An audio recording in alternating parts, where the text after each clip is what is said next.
머니투데이 기사인데요. 10년 만에 돌아온 오세훈. 서울시 부동산 정책 새판 짠다. 네.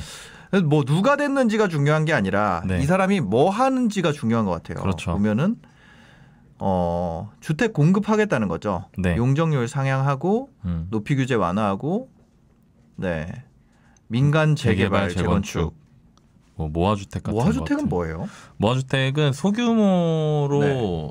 동네에서 토지주들이 뭐 한 4-5명이 모여가지고 네. 뜻이 맞으면 네. 거기에 이제 새로 주택을 올리는 거. 지역주택 조합이랑 비슷한 거 아닌가요? 비슷한 건데 네. 규모가 아주 작은 거죠. 더 작은 규모에. 네. 그리고 그런 경우에는 이제 토지주들한테 인센티브를 주겠다는 거예요. 근데 이거는 네. 사실 제가 이 기사를 하는 게 지금 뭐 어제 끝났고 네. 여러 가지 기사가 막 쏟아지더라고요. 네네네. 근데 이 기사가 제일 정리가 잘 돼 있었어요. 당선자의 부동산 관련된 공약이. 네. 그래서 당선자의 부동산 관련된 공약을 좀 설명을 해드리고 싶어서 네. 이 기사를 골랐고요. 네네. 일단 하나씩 좀 말씀을 드리면은. 네. 제일 처음 거부터 한번 볼까요? 네. 그러면. 자, 주택 공급 가로막는 도시계 규제 혁파 이렇게 돼 있는데 이거는 용적률을 올려주겠다. 용적률이라는 게 높이죠. 그렇죠. 그러니까 더 높이 올릴 수 있게 되는 거죠. 네네네. 용적률을 올리면 그 지역에 있는 건물을 허물고 더 예전보다 더 높이 올릴 수 있게 해주는 거. 네. 그게 지금 주거 지역이 이종 주거 지역 같은 경우에는 250%, 250%, 요 정도 돼 있는데 그걸 할 때 더 올려주겠다. 네. 그러면은 집을 허물고 집을 더 많이 올릴 수 있다는 거니까 이런 걸 통해서 공급의 여지를 확대하겠다는 거고요. 위로 증축할 수도 있잖아요. 그렇죠. 그렇죠. 네. 그걸 올릴 수 있는, 올릴 수 있게 해준다는 거죠. 그러니까 그거 못 올려가지고 위에 한층 더 쓰려고 뭐 이런 거. 그 판넬 같은 거 가지고 투명하게 해서 불법 건축. 네, 불법 건축을 많이 하시잖아요. 네. 그런 거 말고 그냥 진짜로 풀어주겠다. 그렇죠, 풀어주겠다. 사람 살 수 있게. 네, 그리고 이거는 조금 이따가 말씀드릴 이제 민간 재개발 재건축하고도 물리는 부분이에요. 네. 그건 좀 이따 말씀을 드리고. 네네. 그다음에 일률적인 높이 규제를 완화하겠다. 일률적인 높이 규제가 있었나요? 한강변에 35층까지만 짓게 했었어요. 근데 그거 50층까지. 근데 그거 한강변에 50층짜리들도 있잖아요. 그거는 예전에. 예전에. 네. 근데 박원순 지금은 안 시장이 되는구나. 박원순 시장 이제 재임 시절에 35층까지만 이제 그 제한을 뒀었거든요. 네. 그래서 그거를 50층까지 더 올리겠다. 예, 그렇게 지금 이제 공약이 있는 부분이고요. 네. 그리고 사실 이거는 뭐 계획 규제 혁파 이거는 이거보다 실질적으로 직접적인 도시 공급의 시그널, 그러니까 주택 공급의 시그널을 줄 수 있는 거는 재개발 재건축 정상화예요. 두 번째. 이게 진짜 좀 이제 이슈가 많았던 거고 기존의 여당 후보로 나오셨던 분과는 차별화가 되게 많이 됐던 부분이 이거였는데 지금 재개발 재건축을 거의 못 하고 있었잖아요. 네, 그런 짤도 있었잖아요. 음마는 달리고 싶다. 맞아. 음마는 달리고 싶다. 네, 막 서울 막 바뀌어 있는데 아파트 그대로 있고. 네, 뭐 그런 것도 있고. 네. 뭐 압구정이야 뭐 말할 것도 없고. 그렇죠. 네. 그러니까 지금 이제 재개발 재건축이 막혀 있는 부분들이 있어요. 네. 그게 뭐냐면 뭐 대표적인 데가 그냥 우리가 흔히 얘기하는 구축 아파트는 20년 넘은 거거든요. 네. 그런 거 말고요. 재건축 연한이 초과된 30년이 넘은 아파트들. 그러니까 80년대 입주한 아파트 이런 거. 네네. 그런 것들 같은 경우에 일단 안전진단 통과하기가 어려웠고요. 안전진단 통과를 했다고 하더라도 뭐 재초안이라든가 아니면은 뭐 분상제라든가 이런 부분 때문에 잘 진행이 안 되는 게 있었어요. 인허가도 안 됐고. 그래서 그런 부분들을 정상화하겠다. 그러니까 오 당선자 입장에서는 그게 정상화인데 그 인허가를 빨리 내주겠다 이거예요. 인허가 속도를 빨리 내겠다. 빨리 내겠다. 사업 시행인가? 네, 사업 시행인가 빨리 내주겠다. 왜냐하면 거기서 지금 막혀 있으니까 이게 진행이 안 되는 거잖아요. 그래서 여기서 이제 한 16만 원, 17만 원, 18만 원 정도를 공급을 이걸 통해서 빠르게 하겠다는. 그래서 용적률 상향이랑 컨비네이션이 되는 거구나. 그래서 재건축을 하면서 또 동시에 더 많이 지을 수 있게. 그게 일단 오세훈 후보의 공약이었고요. 모아주택은 큰 영향은 없을 것 같아요. 이거는 뭐 크게 중요한 거 아닌 것 같고. 지금까지는 주택 공급에 새 아파트를 공급하는 거에 대한 얘기였으면 이제부터는 이제 임대주택에 대한 얘기입니다. 임대주택. 장기 전세 주택 시즌 2. 상생주택 확대 공급하겠다. 네. 이거 뭐냐면 예전에 오세훈 시장 예전에 10년 전에 시장 하실 때 이분이 그때는 잘 몰라요. 예, 이분이 장기 전세주택 시프트라는 거 도입하셨어요. 시프트 역세권 시프트 뭐 이런 거 네. 있었잖아요. 근데 그게 반응이 되게 좋았거든요. 그때 당시에. 맞아. 그래서 있었지. 그거를 또 하겠다는 겁니다. 네. 그걸 또 해서 지금 서울에 유유부지로 되어 있는 데를 서울시가 임대를 하겠다는 거예요. 임차. 네. 서울시가 그 땅을 빌리겠다. 네. 그리고 거기다가 주택을 지어서 주변 시세의 80% 수준으로 최대 20년 동안 거주할 수 있는 임대주택을 공급하겠다. 네네. 네. 그렇게 되면은 이제 그 땅을 뭐 강제로 수용하거나 하는 방식이 아니라 임대를 이제 빌려서 그 임대료를 서울시에서 내면서 주택을 공급하겠다는 거거든요. 네네. 그래서 그 이제 임대료의 재원은 거기 또 들어오시는 분으로부터 받는 것도 있고 거기에 모자란 시세 대비 80%니까 20% 모자라잖아요. 그죠. 그러니까 그런 부분은 서울시에서 예산을 집행을 하겠다. 그러니까 요 취지로 하겠다는 거고 이거는 뭐 경험이 있으시기 때문에 예전에 한번 하셨기 때문에 7만 호 정도 공급하겠다고 얘기를 하셨어요. 그래서 그 정도면은 상당히 많은 물량이라서 임대주택으로는. 그래서 그거를 이제 발표를 하셨고 마지막으로 세부담을 완화하겠다. 세부담 완화. 네, 지금 이번에 사실 그 재산세나 이런 거 내면서 되게 힘들어하셨던 분들 많잖아요. 네. 특히 소득이 끊어진 분들 맞아요. 같은 경우에는 내가 그러면은 이 집에서 살기 위해서는 뭐 밖에 나가서 진짜 뭐 아르바이트를 해야 되냐 뭐 이런 얘기가 나오긴 했었는데 그렇게 모든 가구가 아니라 소득이 없는 1세대 1주택을 가지고 계신 분들, 다주택자들 말고요. 그분들에 대해서는 재산세를 감면하겠다. 1주택자. 네. 1주택자 재산세 감면. 네. 그리고 저희 재산세 과세 특례 기준, 그러니까 종부세 같은 거 물리는 거죠. 이게 고가 주택이 뭐 6억 그 기준을 9억으로 올리겠다는 겁니다. 고가 주택에 대해서. 그래서 이거를 이 6억을 9억으로 올리면 이제 그 재산세가 감면되는 줄어드는 효과가 있거든요. 그걸 하시겠다는 거예요. 근데 일단 이거는 지금 5 당선인의 주장이고요. 우리가 중요한 거는 이거가 현실적으로 어떻게 될까 이거에 대해 생각을 해봐야 되잖아요. 저한테 그러니까 우리가 집을 장만 내 집 마련을 하거나 살아가는데 어떤 영향이 있을까? 그렇죠. 그 부분을 제가 좀 제 생각을 말씀을 드리면은 일단 그 바틀렉이 있어요. 그 바틀렉이 뭐냐면 일단 임기가 1년 한 2개월밖에 안 된다는 점. 그러면은 1년 2개월의 임기 동안 뭐 집을 당장 짓는다고 해도 못 줘요. 그거는. 그렇죠. 그러면은 1년 2개월 동안 본격적으로 주택을 공급할 수 있는 토대를 그동안 가로막고 있던 장애물들을 이제 없애는 작업을 하려고 하시는 것 같은데 그 1년 2개월 동안 가시적인 성과가 날 것이냐. 근데 그러기에는 상황이 만만치 않은 부분들이 있습니다. 뭐냐면 예를 들어 재산세 같은 경우에는 감면은 제가 보기에는 사실 현실적으로 쉽지 않아요. 감면이라는 건 하나도 안 받겠다는 거거든요.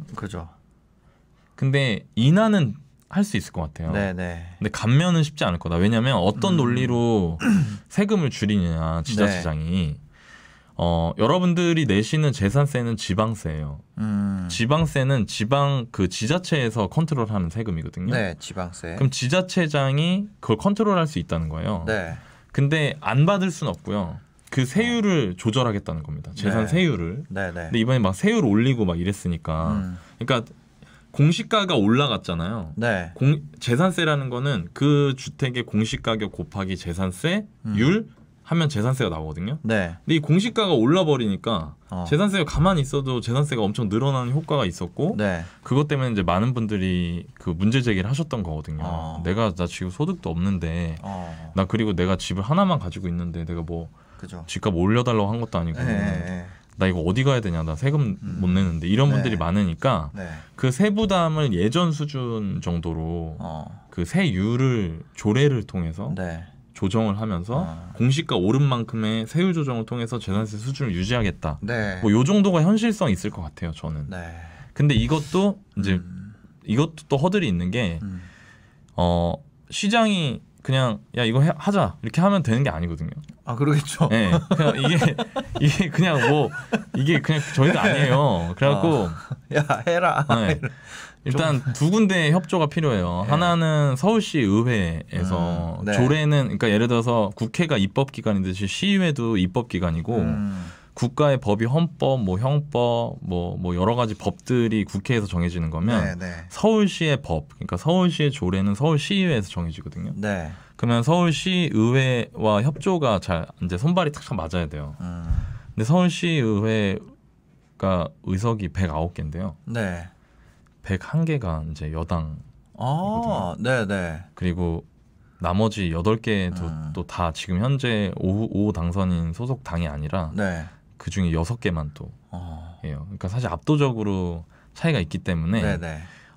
그 문제를 일단 이 당선인께서 잘 해결을 하셔야 될 것 같아요. 그건 뭐 저희가 걱정할 건 아니고. 네, 그렇죠. 그래서 근데 어쨌든 이게 현실화 되느냐 아니냐에는 영향을 주는 부분이니까.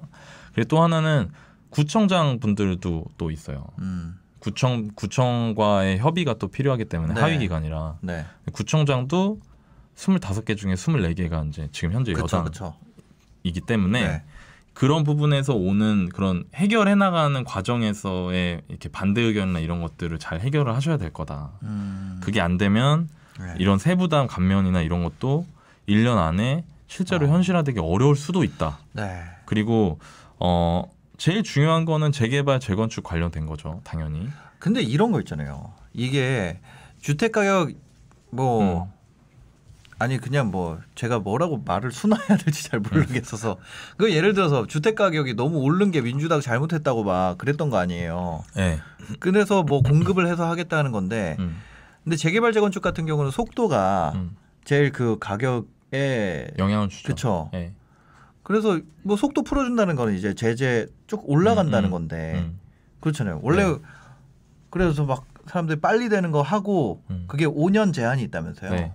그래서 빨리 해야 되는 거 하고 다음 5년 넘게 걸릴 거로 나중에 걸로 또 한 번 더 먹고 이런 식으로 전략도 짜거든요. 재개발, 재건축 하는 분들이. 근데 이렇게 풀어주면은 주택 가격이 더 올라가는 게 아닌가. 그래서 재개발, 재건축. 재개발, 그쵸. 그리고 그거는 아마 그럴 것 같아요. 그러니까 재개발, 재건축 관련돼서는 당연히 지금 그러니까 일단 두 가지를 얘기를 해야 되는데 하나는 지금 현재 재개발, 재건축 조합원들이 원하는 것이 무엇인가. 그분들은 당연히 그분들의 이익을 원하겠죠. 그러겠죠. 근데 그거 이익에 반하는 게 공공이었거든요. 그분들 판단에. 우린 공공하기 싫어. 나 민간하고 싶어. 이거였거든요. 근데 지금까지는 정부에서 공공 주도로 하겠다고 했었단 말이에요. 근데 지금 당선인은 민간 주도로 그걸 변환해서 하겠다. 왜냐하면 그렇게 해야 빠르니까. 아니 근데 새로 구역 지정되는 것들도 그렇죠. 민간에서 한다. 그렇죠. 그러니까 서울시 안에서는 그런 식으로 하겠다. 근데 새로 구역 지정되는 거는 지금 당장 주택 공급에 영향을 줄 수가 없어요. 그렇죠. 근데 여기서 말하는 그 속도를 빨리 내게 하기 위해서 민간 주도로 하겠다라는 거는 기존에 막혀 있던 거, 그 달리고 싶었던 애들 이런 애들 그런 거를 하겠다는 거예요. 근데 그걸 하게 되면 당연히 신사임당님 우려하시는 것처럼 가격 올라갈 거예요. 그렇죠. 그게 가격이 올라간다. 근데 그 가격이 올라가더라도 이걸 진행해서 공급 시그널을 주겠다는 게 더 취지인 거예요. 여기는. 그러니까 뭐냐면 이거를 자꾸 시장에서 오해해서 해석한단 말이에요. 뭐라고 해석하냐면 재개발, 재건축 못해. 안 돼. 왜냐하면 주택시장 가격을 자극하니까. 여기 신축이 들어서면서 옆에 있는 구축도 자극하니까. 분양가 계속 올라가고. 그러니까 못해 하고 지금 3년 4년 왔잖아요. 그렇죠.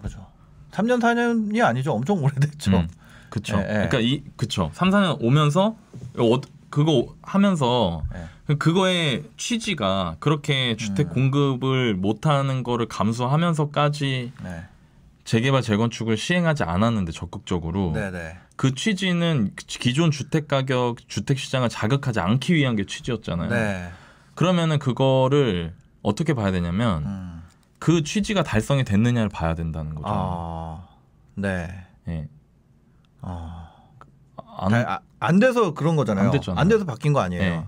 안 됐으니까 그거를 기존과는 다른 방식으로 하겠다는 거예요. 단기적으로 조금 단기적인 부작용은 있을 수 있다. 근데 제가 보기에도 그거는 가격을 안 할 수가 없어요. 왜냐면 벌써 사실 그 오세훈 후보가 이제 단일화 과정도 있었잖아요. 단일화하는 과정에서도 빌라들 매물이 많이 들어갔었어요. 피도 오르고 서울 재개발 지역들에 있는 혹은 재개발이 네. 가능할 정도의 노후도를 어느 정도 충족하고 있는 지역들 같은 경우에는 네.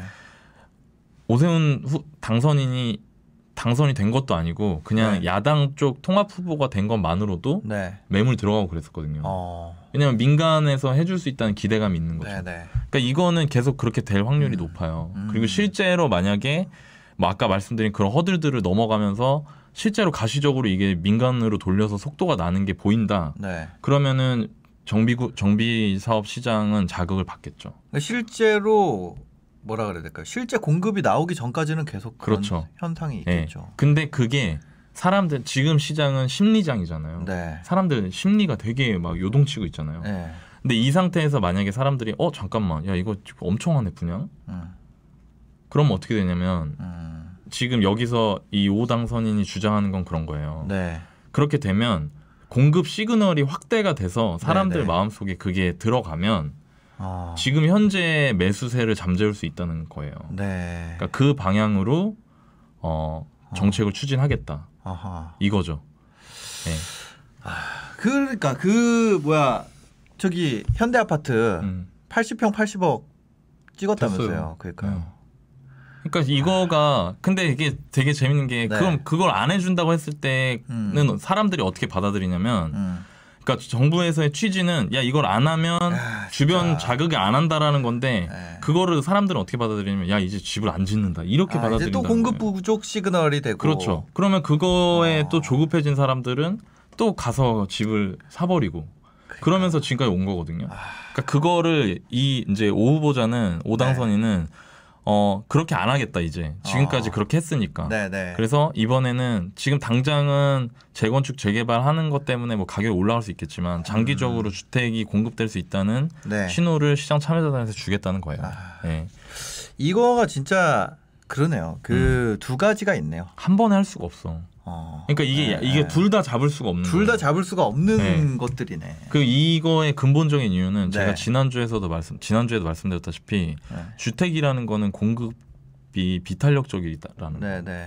그러니까 보통 수요가 많을 때 분양을 하잖아요. 네. 수요가 많을 때 입주해야 되는 건데. 이거 그러니까 그런 부분 때문에 네, 이게 진짜 이게 계속 추진이 돼서 그럼 앞으로 공급이 쭉쭉쭉 되면은 그러면은 저는 서울이든 전국이든 저는 어차피 전문가가 아니니까 전문가 여기고 저는 그냥 듣는 사람이잖아요. 저도 전문가는 듣는 아니에요. 사람 입장에서 제가 생각했을 때는 그러면 계속해서 안 빠지더라도 장기적인 침체가 올 수도 있겠다 그럴 이런 수 생각도 있죠. 들어요. 그러니까 버블이 너무 심해지면. 그러니까 우리가 우려하는 일본처럼 네. 너무나 많이 올라가는. 일본처럼 이렇게 막 빠지는 거 아니더라도 그냥 주택 가격이 계속 그냥 지지부진. 네, 그냥 그게 네. 진짜 사람 그럴 수 말리거든요. 있죠. 그럴 수도 왜냐하면 투자자들은 사는 사람은 괜찮은데 주택 가격이 거기서 지지부진하면 금융 비용 나가는 사람은 진짜 애마르거든요. 그렇죠. 네, 그래서 그런 상황이 되면서 좀 모르겠어요. 근데 그러면 근데 이게 그러니까 저는 개인적으로 그런 것 같아요. 그러니까 신사임당님 말씀은 가격이 버블형 너무나 비싸지면 이게 아까 얘기했던 우리가 한번 사이클을 얘기하는데 침체 하락장 상승장 하락장 상승장 하면서 가는 거를 말하는데 그 하락장이 길어질 수 있다는 거잖아요. 이게 너무 많이 올라가면 단기적으로 훅 빠지는 이런 하락장이 아니라 그렇죠. 근데 그거는 신사임당님 말씀이 맞아요. 그런 우려가 돼요. 근데 중요한 거는 그게 시장을 또 쪼개서 봐야 돼요. 이게 고가 시장 영역이 정말 천정부지 치솟는지 아니면 나머지 지역들까지 전부 다 엄청나게 오르는지. 그게 중요한 거죠.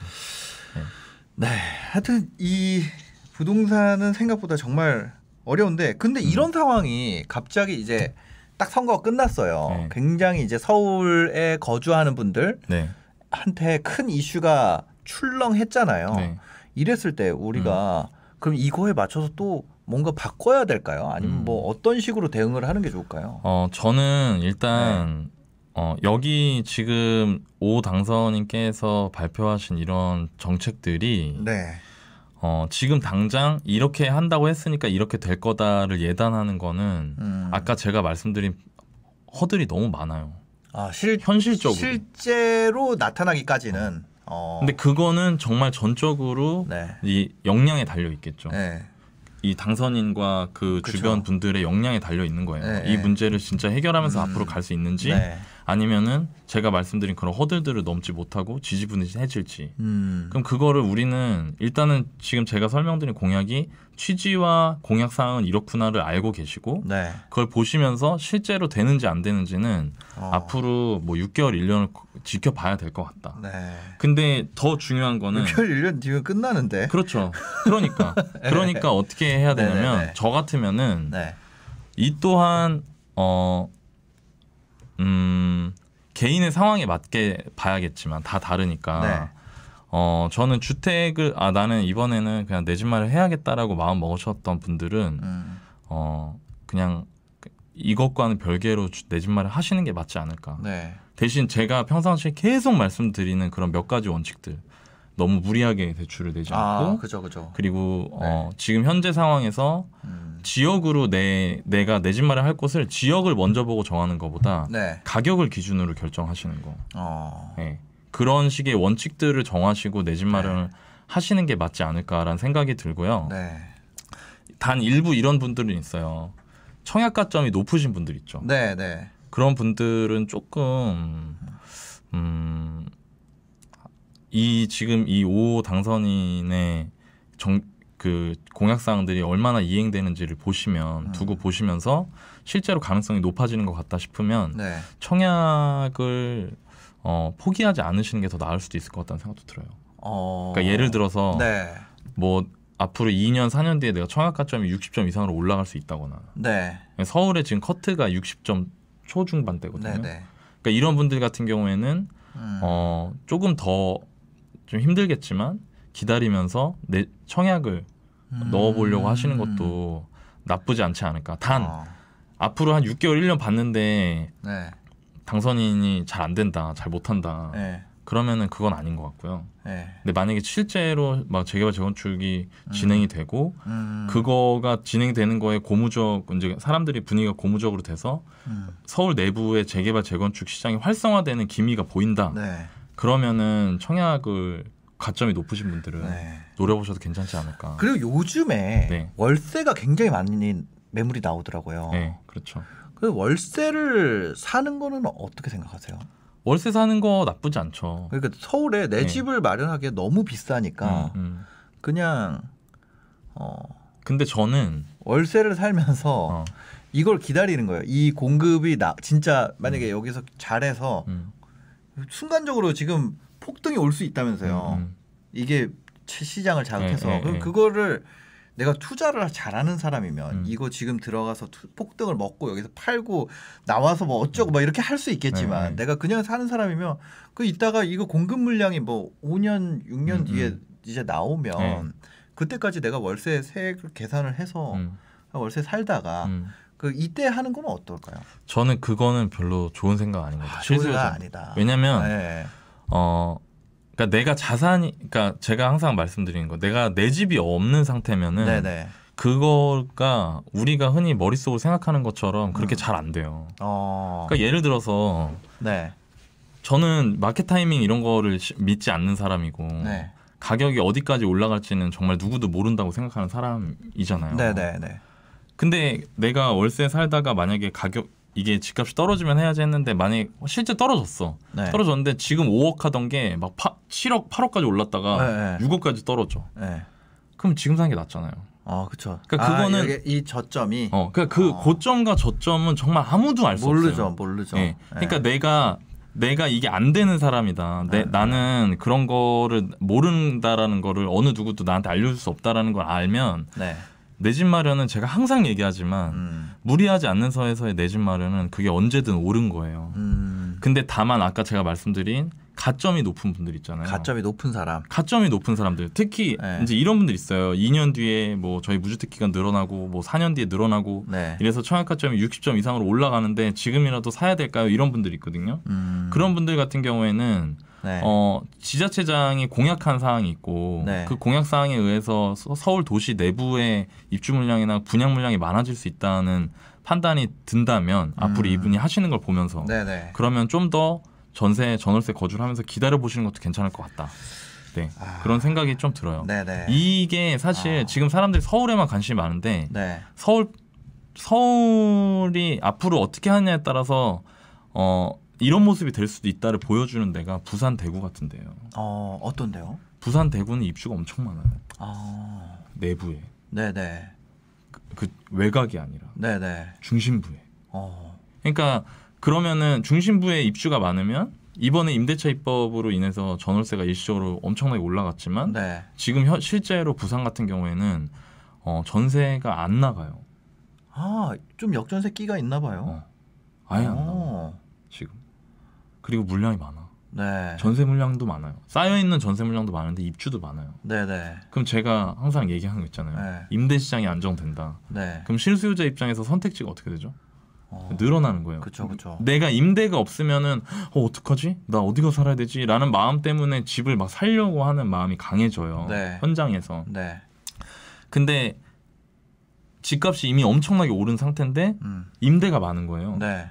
그러면은 사람들이 특히 첫 번째 내 집 마련을 고민하시는 분들은 이런 선택을 많이 해요. 현실에서. 임대로 가죠. 그렇죠. 네. 일단 전세 살면서 보자. 네. 이게 되는 거거든요. 네. 근데 전세가가 그렇게 많이 비싸지 않은데 입주는 많고 기존 아파트 단지들의 전세 물건도 많아요. 그러니까 이런 경우에는 우리가 흔히 얘기하는 주택 시장이 안정될 수 있는 조건들이 갖춰지고 있는 거죠. 네. 네. 그러니까 이게 될 수 있다. 그러니까 사람들이 재개발 재건축을 푼다고 해갖고 네. 야 꼴랑 뭐 얼마나 늘어나냐 이렇게 얘기하시는 분들 많아요. 왜냐하면 이것도 제가 말씀드린 순증의 개념으로 접근하시는 분들. 그러니까 5천 세대 아파트를 재건축해서 뭐 6천 세대가 들어온다. 네. 그러면 그건 6천 세대 공급이 아니라 1,000세대 공급이죠. 네. 라고 얘기를 하거든요. 네. 근데 실제로 재건축하는 동네 딱 가잖아요. 네. 그 6천 세대 아파트 막 떨어지잖아요. 네. 전월세 엄청 풀려요. 그죠. 네. 네. 근데 그게 그 시기에 그 주변 주택 시장에 전월세 안정시키고 그게 어느 일정 기간 동안 지속되면 매매가에도 영향을 준단 말이에요. 그리고 재개발 같은 경우는 재개발이든 재건축이든 재개발은 더 심한 것 같아요. 재건축은 좀 그래도 아파트 버티면서 여의도 같은 데 가면 그렇죠. 사시는 분들이 있는데 재개발은 이게 지연되잖아요. 그럼 사람 살지도 않는 집들이 사실 거기가 뭐 멸실이 되지는 않았지만 살 수 없는 상태가 돼 있거든요. 한 집, 두 집 살잖아. 그죠. 그래서 실제적으로는 공급 효과가 빵 나오게 되는 것 같아요. 그렇죠. 그만큼이 원래는 비어 있는데 안 사는 집이. 그러니까 현실적인 한남동에도 사람 안 사는 집 많아요. 엄청 안 살지. 거기 가면은 그냥 뭐 벽돌 빠져 있는 집도 얼마나 유리창 깨져 있고. 그죠. 들어가지 말라고 테이프 둘러져 있고. 그러니까 그런 거가 실제로 그걸 보여준 거죠. 부산이 2018년에 조정을 많이 받았어요. 네네. 그리고 전세가가 그러니까 전세가도 수준이 있는데 뭐 다른 광역시 대비해서 같은 평수 비슷한 연식 전세가 자체가 싸요. 더 네네. 가격 자체가. 그 얘기 뭐냐면 입주가 계속 있었다는 얘기거든요. 네. 부산 같은 경우에는. 네. 그러니까 그런 효과를 서울에서 이제 보일 수 있으면 서울 주택 가격 안정에도 도움이 될 수 있지 않을까. 네. 그런 생각이 들긴 합니다.